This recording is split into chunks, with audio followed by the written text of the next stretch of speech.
તો મિત્રો આપણે જવાનું હતું ડીસાથી વિસનગર, બરાબર. આ છે આપણે ડીસાનો ઓળો, અને આ નાના નાના બાળકો જતા હતા, અને આપણે રિક્ષા બાકા ચીકી બોલાવતી હતી. રાતથી આપણે હાઈવે ઉપર ચડવાનું હતું મિત્રો. તો એટલામાં તો આપણે પહોંચી ગયા ક્યાં આગળ, હાઈવે પહોંચી ગયા. અને અમારા અવનવરો લોક જોવા માટે અમારા મિત્રો ફોલો ના કર્યો હોય તો ફોલો કરવાનો મિત્રો ભૂલતા નહીં. આપણે થોડાક આગળ પહોંચ્યા ને પછી આવ્યું તો મિત્રો વળવાનું, કેમ કે ચડવાનું હતું મિત્રો હાઈવે. તો આપણે હવે ચડી જઈશું હાઈવે, બરાબર. તો વ્લોગની અંદર બન્યા રહેજો. જેણે ફોલો ના કર્યું હોય આઈડી એમને વિનંતી છે કે ફોલો કરવાનું મિત્રો ભૂલતા નહીં. તો આપણે હાઈવે ચડી ગઈ છે. બાકી ચીકી બોલાવતી રિક્ષા જતી હતી એટલામાં તો આવી ગયો સીએનજી પંપ. તો ત્યાં આગળ આપણે પુરાવી દીધો સીએનજી પંપ પુરાવ્યો, બરાબર. ને આ છે આપણે મયુદ્દીન.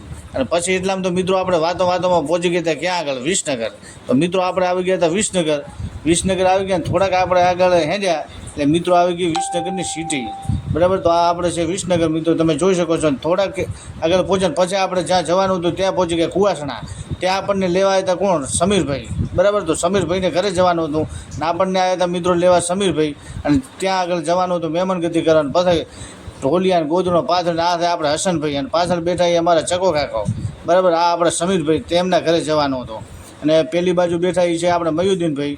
અને સાજિદને કીધું બનાવી બેઠા વ્લોગ, તો એ બનાવતો હતો મિત્રો વ્લોગ.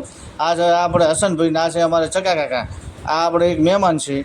અને મિત્રો પછી આપણે જવાનું હતું સુઈગામના એક લાલોભાઈ રાયકાતા દેસાઈ. તો તેમને તબલે ગયા હતા મુલાકાત કરવા. તો હું ને હસનભાઈ ને મુન્નાભાઈને બધા ગયા હતા ત્યાં આગળ. અને પછી આપણે મહેમાનગતિ મિત્રો પૂરી કરી અને પાછું જવાનું હતું આપણે ડીસા. તો આ જોવો તો મિત્રો વરસાદ ચાલુ હતો, બરાબર. ત્યાં આગળ ટ્રાફિક જામ થઈ ગઈ હતી. અને પછી મિત્રો આપણે નીકળવાનું હતું બાકા ચીકી બોલાતા હતા. જો રોડમાં કેટલું મિત્રો પાણી પડ્યું છે તમે જોઈ શકો છો, બરાબર. તો ડીસામાં આપણે પહોંચી ગયા હતા. અને પછી આવી ગયા હતા આપણે રહીમભાઈને ઘરે. તો ત્યાં મળી ગયા આપણને રહીમભાઈ, બહુ સરસ મજાના માણસ છે. આ એ ભાડે રહે છે. અને બીજું એમનું નવું એક મકાન મિત્રો બનાવ્યું છે. તો એ પણ હું તમને બતાવીશ. તો વ્લોગની અંદર મિત્રો બન્યા રહેજો. તો આપણે હવે રહીમભાઈની કરી મુલાકાત. પછી એમનું મકાન જોવા ગયા હતા હું, હુસેનભાઈ અને મયુદ્દીનભાઈ, રહીમભાઈ, બરાબર. આ એમને નવું સરસ મજાનું મકાન